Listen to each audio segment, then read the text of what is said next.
नमस्कार दोस्तों, कैसे हैं आप सब। उम्मीद करते हैं कि बढ़िया होंगे और आप लोग भी इस बात के इंतजार में रहे होंगे कि सर आज अगर मीटिंग में गए हैं, चूंकि रेलवे भर्ती बोर्ड के अधिकारियों के साथ अपने लोग की मीटिंग थी, तो मीटिंग जो ये हुआ इसमें सबसे पहले श्रेय आप लोग को जाता है, क्योंकि आपने जो ये ट्विटर कैंपेनिंग किया और लगातार यूट्यूब पर और अन्य प्लेटफॉर्म पर जो वीडियो शेयर हुए, जिसके वजह से रेल मंत्री से लेकर प्रधानमंत्री तक को ये बात पता चला और वहां से उन्होंने एक टीम गठित कर दिया, ये अधिकारियों का एक टीम, जिस पर हम लोगों से बातचीत हुई। और अभी जस्ट मैं निकला हूं रेलवे भर्ती बोर्ड के बाहर, जब आया हूं तो मैं सोचा कि आपको एक जानकारी दे दूं कि क्या क्या बातें हुई। तो सबसे पहले कि आप जानते हैं कि 5694 शायद समथिंग ये बहाली आई थी। ये बहुत कम थी एएलपी की बहाली, क्योंकि रेलवे के इतिहास में आज तक इतना कम वैकेंसी कभी नहीं आया था। मुद्दा यही था। तो और बहुत सारी मांग था जो हम लोगों ने रखा। हम लोग को बुलाया गया था कि भाई विद्यार्थी आंदोलन कर रहे हैं, क्या रीजन है, क्या कारण है। तो हम लोगों ने बताया कि 6 साल विद्यार्थी वेट करता है, पूरे 6 साल तक वैकेंसी नहीं आती है एलपी टेक्नीशियन की, क्योंकि 2018 के बाद ये पहली बार आई है। ऐसे में कैसे काम चलेगा। कम से कम 60-70 लाख आदमी तो आईटीआई करके इंतजार में है फॉर्म भरने के लिए एलपी के लिए, तो ऐसे काम नहीं चलेगा। तो उन्होंने ये बताया कि सर अब हर वर्ष ये वैकेंसी आएगी, इसलिए 1 साल का ये दिया जा रहा है और साले साल चलेगा। तो हम लोगों ने बस यही कहा कि भाई जब साले साल चलेगा तो इसके लिए कोई कैलेंडर तो आपने जारी नहीं किया, तो हम आपकी बात पर कैसे भरोसा करें। तो फिर उन्होंने बताया कि चलिए और इसके लिए कैलेंडर भी अब जारी करवाएंगे और सारी मुद्दा पर बात किया जो आप लोगों ने मुझे बताया था, जैसे एज में छूट होनी चाहिए, क्योंकि कोरोना के लेकर कई सारे एग्जाम में छूट दिए भी गए हैं, जैसे एसएससी-जीडी में भी आपने देखा, इधर यूपी पुलिस में भी छूट दिया गया है।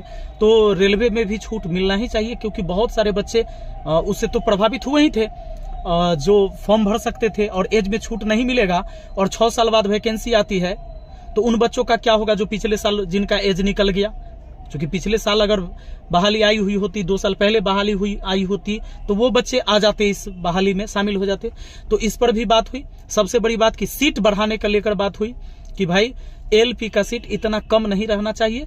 पीछे के जो 6 साल से आपने बहाली नहीं लिया, उस सारे सीट को इंक्लूड कीजिए और अगले साल से हर साल आप साल वाइज कर दीजिए कैलेंडर जारी करके, कोई दिक्कत नहीं। तो कैलेंडर भी जारी करना है और पीछे 6 साल से आपने जो बहाली नहीं दिया उतना सीट इसमें ऐड किया जाए, और एएलपी के साथ साथ टेक्नीशियन का भी सीट, और दोनों एग्जाम चूंकि साथ होता है तो दोनों बहाली एक के बार होना चाहिए।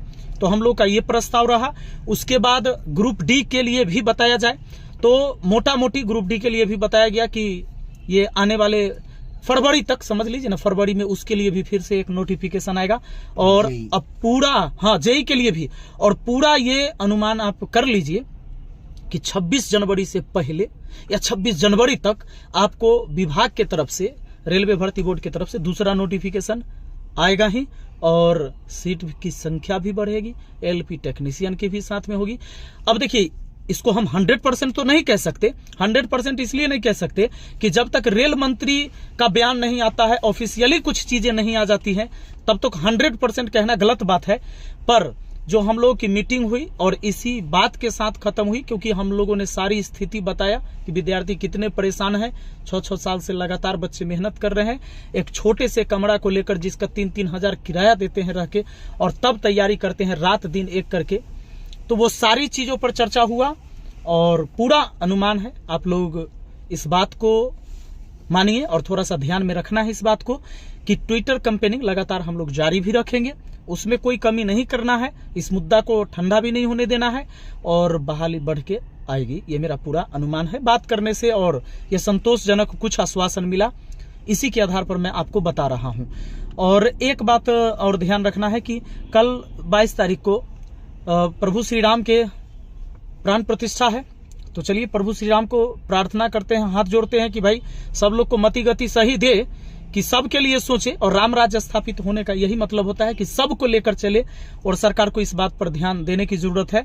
और फिर हम लोग, अगर नहीं होता है, ये सारी बातें नहीं मानी जाती है, तो आगे का देखेंगे। लेकिन 26 जनवरी तक आप लोग इंतजार करें, आप सभी से यही आग्रह है। इतना लंबा इंतजार किए हैं तो 26 जनवरी तक पूरा अनुमान है, पूरा उम्मीद है, मुझे यकीन है अच्छा सुनने को मिलेगा हम सभी को। इसी के साथ चूंकि बात जो हुई है वही बात मैं बताऊंगा आपको, और बना के अपने मन से कुछ करके आपको बताने की मुझे कोई जरूरत नहीं है। ठीक है, मिलते हैं फिर अगली वीडियो में। थैंक यू, लव यू, जय हिंद, जय भारत।